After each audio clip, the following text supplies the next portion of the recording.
চাওক, যেতিয়া অসম আন্দোলন হৈছিল, অসম আন্দোলনৰ সময়ত ধেমাজি জিলাৰ বৰলনি অঞ্চলৰ পৰা প্ৰায় 8জনকৈ শ্বহীদ বৰণ কৰিব লগা হৈছিল।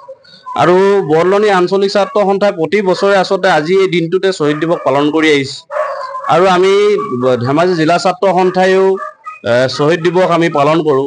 কিন্তু বৰলনি আঞ্চলিক ছাত্ৰ সন্থাই প্ৰতি বছৰে আচলতে এই শ্বহীদ দিৱস পালন কৰি আহিছে। আমি স্পষ্টভাৱে আমি আজি শ্বহীদ দিৱসৰ পৰা আমি চৰকাৰলৈ এটা অনুৰোধ জনাইছোঁ। আচলতে শ্বহীদ বৰণ কৰা যি সময়ত অসম আন্দোলন হৈছিল, অসম আন্দোলনৰ সময়ত যিমান সংখ্যক মানুহে শ্বহীদ বৰণ কৰিলে অসমৰ জাতীয় অস্তিত্ব ৰক্ষাৰ কাৰণে, এই শ্বহীদসকলক পৰিয়ালসকলক মৰ্যাদাপূৰ্ণভাৱে তেওঁলোকক সংস্থাপন দিবৰ বাবে আমি চৰকাৰক আজি এই পবিত্ৰ স্থানৰ পৰা আমি দাবী জনাইছোঁ। তাৰ লগে লগে এটা স্পষ্ট কথা আমি ক'ব বিচাৰিছোঁ, অসম চুক্তি হ'ল, অসম চুক্তিখন কিন্তু আজিলৈকে কোনো এখন চৰকাৰে কাৰ্যকৰী কৰিবলৈ সক্ষম নহ'ল।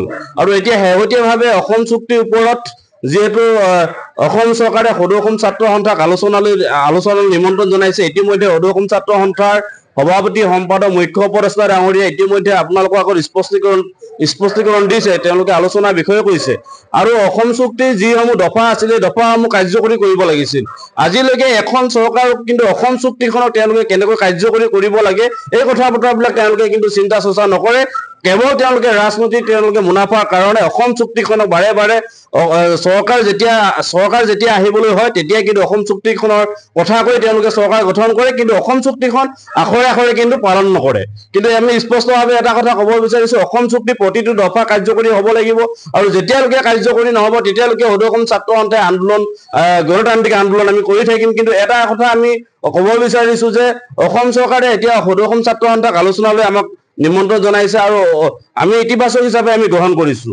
গোটেই বিষয়টো আমি ইতিবাচক হিচাপে গ্ৰহণ কৰিছোঁ। আৰু আমি সদৌ অসম ছাত্ৰ সন্থাই আমি ইতিমধ্যে কৈছোঁৱেই যে 40টা বিষয়ে কেৱল অসম চৰকাৰত আওতাত আছে, আৰু তাৰে 12টা কেন্দ্ৰীয় চৰকাৰ আৰু অসম চৰকাৰৰ আওতাত, আৰু 15টা কেৱল কেন্দ্ৰীয় চৰকাৰৰ আওতাত আছে। গতিকে আমি গোটেই বিষয়সমূহ যাতে কাৰ্যকৰী হয়, নিৰ্দিষ্ট সময়সীমাৰ ভিতৰত যাতে প্ৰতিটো বিষয় যাতে কাৰ্যকৰী কৰে, তাৰ প্ৰতি অনুৰোধ জনাইছোঁ। এই পবিত্ৰ ক্ষণত শ্বহীদসকললৈ আমি শ্ৰদ্ধাৰে সোঁৱৰিছোঁ।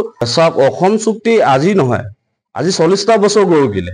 40টা বছৰ গৰকাৰ পিছতো সদৌ অসম ছাত্ৰ সন্থা মজিয়াৰ পৰা গৈ কেইবাজনো মন্ত্ৰী, MLA, বিধায়ক বহুত হ'ল, কিন্তু আজিলৈকে তেওঁলোকে যি অসম চুক্তিখন তেওঁলোকে আখৰে আখৰে পালন কৰিম বুলি কৈ তেওঁলোকে কিন্তু মন্ত্ৰী MLA হ'ল। আজিলৈকে কিন্তু অসম চুক্তিৰ কোনো এটা দফাই কিন্তু তেওঁলোকে কাৰ্যকৰী কৰিবৰ কাৰণে সক্ষম নহ'ল। আমি স্পষ্টভাৱে কৈছোঁ, সেইকাৰণে আমি কৈছোঁ যে অসম চৰকাৰে আজি পৰ্যায়লৈকে কোনো এখন চৰকাৰে কিন্তু অসম চুক্তিখনক তেওঁলোকে কাৰ্যকৰী কৰিবলৈ সক্ষম হোৱা নাই। আজি 40টা বছৰ গৰকি গ'ল। 40টা বছৰে যদি চৰকাৰখনে যদি সেই সময়তে যদি অসম চুক্তিখন যদি কাৰ্যকৰী কৰিলে হয়, অসমীয়া জাতিটোৱে আচলতে এনেধৰণে জীয়াতু ভুগিবলগীয়া নহয়। গতিকে এতিয়া সময় আহি পৰিছে, এই সময়ত আমাক চৰকাৰে আলোচনালৈ মাতিছে। আমি স্পষ্টভাৱে ক'ব বিচাৰিছোঁ যে অসম চৰকাৰে আলোচনালৈ মাতি আমাক আলোচনালৈ মাতিলেই নহ'ব। আলোচনাত যিসমূহ বিষয় তেওঁলোকে 6 নং দফাৰ ওপৰত যি তেওঁলোকে আলোচনা কৰিছে, এই আলোচনাবিলাক আমি কৈছোঁ ইতিবাচক হিচাপে লৈছোঁ। গতিকে আমি খুব আশাবাদী যে অসম চৰকাৰে গোটেই বিষয়টো যিসমূহ বিষয় আছে, এই বিষয়সমূহ প্ৰতিটো বিষয়ে তেওঁলোকে নিৰ্দিষ্ট সময়সীমাৰ ভিতৰত যাতে তেওঁলোকে কাৰ্যকৰী কৰে। সদৌ অসম ছাত্ৰ সন্থাৰ নেতৃত্বত যি 6 বছৰীয়া ঐতিহাসিক অসম আন্দোলন, সেই অসম আন্দোলনৰ সময়ত আমাৰ বৰলনি আঞ্চলিক ছাত্ৰ সন্থাৰ যি আন্দোলন আমাৰ কাৰ্যসূচী ৰূপায়ণ কৰিবলৈ গৈছিল, এই সময়ত আজিৰ এই দিনটোত আমাৰ অঞ্চলৰ বৰলনি আঞ্চলিক ছাত্ৰ সন্থাৰ অন্তৰ্গত 8 গৰাকীকৈ বীৰ শ্বহীদে আত্মবলিদান দিছিল। আৰু তেতিয়াৰ পৰাই আমি বৰলনি আঞ্চলিক ছাত্ৰ সন্থাই আজি এই দিনটো আমি স্থানীয় শ্বহীদ দিৱস হিচাপে পালন কৰি আহিছোঁ। আজি আমি বিভিন্ন কাৰ্যসূচী লৈ আমি আজি শ্বহীদ দিৱসটি পালন কৰিছোঁ। আমাৰ বন্তি প্ৰজ্বলন ইতিমধ্যে হৈ গৈছে। আমি তাৰ লগে লগে আমাৰ শ্বহীদ বেদীত আমি বন্তি প্ৰজ্বলন কৰিছোঁ। তাৰ লগে লগে মাল্যাৰ্পণ কাৰ্যসূচী আমাৰ ইতিমধ্যে সমাপন হৈছে। আমাৰ সেই কাৰ্যসূচীত আমাৰ আমন্ত্ৰণ ৰক্ষা কৰি সদৌ ধেমাজি জিলা ছাত্ৰ সন্থাৰ সন্মানীয় সাধাৰণ সম্পাদক ডাঙৰীয়া আমাৰ মাজত আহি উপস্থিত হৈছে। শ্বহীদ সমন্বয় সমিতিৰ সন্মানীয় কেন্দ্ৰীয় সমিতিৰ সন্মানীয় উপ সভাপতি খগেন হাজৰিকা ডাঙৰীয়া আমাৰ মাজত আহি উপস্থিত হৈছে। আৰু আমি আমাৰ মাজত শ্বহীদ পৰিয়ালৰ সকলো ব্যক্তি আহি আমাৰ মাজত উপস্থিত হৈছেহি আৰু তাৰ লগে লগে আমাৰ আঞ্চলিক ছাত্ৰ সন্থাৰ সকলো কৰ্মকৰ্তাই আজি আমি এই শ্বহীদ দিৱসটি আমি পালন কৰিবলৈ আগবাঢ়িছো। তাৰ লগে লগে ইয়াৰ পিছতে আমাৰ নাম প্ৰসংগ আছে আৰু আমি বিভিন্ন কাৰ্যসূচী লৈ আমি আজি এই শ্বহীদ দিৱসটি ৰূপায়ণ কৰিছো। তাৰ পবিত্ৰ দিনটোত আমি চৰকাৰ ৰজাঘৰীয়ালৈ আমি এটাই আহ্বান জনাব বিচাৰিছো, যিহেতু বৰ্তমান সময়লৈকে যি সেই ছবছৰীয়া অসম আন্দোলনৰ পিছত যিটো এখন চুক্তি হৈছিল অসম চুক্তি, বৰ্তমান সময়লৈকে কিন্তু আজি 40টা বছৰ গৰকি গ'ল, আজিলৈকে সেই চুক্তিখন ৰূপায়ণ নহ'ল।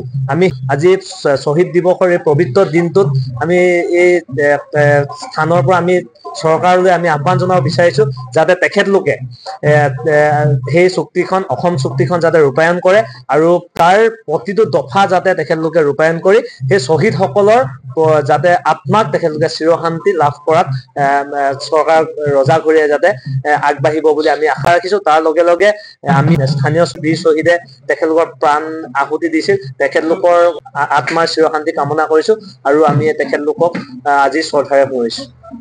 আজিৰ দিনটো আমাৰ কাৰণে পবিত্ৰ দিন, কিন্তু বৰলনি আঞ্চলিক ছাত্ৰ সন্থাই আজি এই স্থানীয় শ্বহীদ দিৱসটো অনুষ্ঠপ্ৰিয়কৈ হ'লেও ৰখাৰ কাৰণে তেখেতলোকক জয় জয়তে আমি ধন্যবাদ দিছোঁ আৰু আদৰণি জনাইছোঁ। অকল শ্বহীদ দিৱস পাতি পেলানি এইভাগে থাকিলেইতো আমাৰ কামত নাহে। শ্বহীদ দিৱসটো এতিয়া শ্বহীদসকলক আলম লৈ এচাম লোকে ৰাজনীতি কৰিবলৈ বিচৰাটো আমি সহ্য কৰিব নোৱাৰোঁ। এখন ছাত্ৰ সন্থাৰ পৰা যোৱা নেতা মন্ত্ৰী বিধায়ক ইত্যাদি হৈ আছে, তেওঁলোকে কিন্তু যেতিয়া ইয়াত থাকে ছাত্ৰ সন্থাত থাকে তেতিয়া সকলোৱে জাতীয়তা ভাৱ জগাই পেলাই সকলোকে জাগৰণ কৰে, অসম চুক্তিৰ বিষয়ে কয়। কিন্তু যেতিয়াই ৰাজনৈতিক মঞ্চৰ পৰা গৈ পেলাই বিধানসভা মজিয়াত বা সাংসদৰ মজিয়াত থিয় হয়, তাত কিন্তু আমি এষাৰো কথা আজিলৈকে কি তপন গগৈ হওক, কি সৰ্বানন্দ সোণোৱালেই হওক, কি হেৰিয়ে হওক, হিমন্ত বিশ্ব শৰ্মাওতো এটা সময়ত ছাত্ৰ সন্থাৰ নেতৃত্ব দিছিল, জিলা ছাত্ৰ সন্থা। গতিকে তেখেতলোকক কিন্তু আমি আজিলৈকে এষাৰো কথা এই সংসদত কোৱা আমি শুনিবলৈ পোৱা নাই। অসম চুক্তি এতিয়া কোনোবাই কয় কেন্দ্ৰীয় চৰকাৰৰ আধাৰত আছে, অধীনত আছে, অসম চৰকাৰ এতিয়াতো দুইখন বিজেপি গভৰ্ণমেণ্ট, দুইখনে গোট খাই পেলাই এই বস্তুটো আচলতে অসম চুক্তি 6 নং খ দফাটো ৰূপায়ণ কৰিবলৈ বিশেষ অসুবিধাটো একো নাই।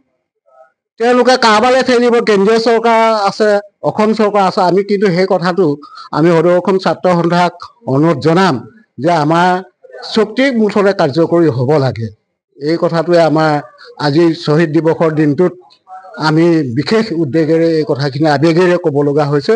সেইটো কাৰণে আমি দুখিত যদিও আমি কিন্তু জীয়াই থকালৈকে আমি কিন্তু এই কথাখিনি কৈয়ে যাম আৰু।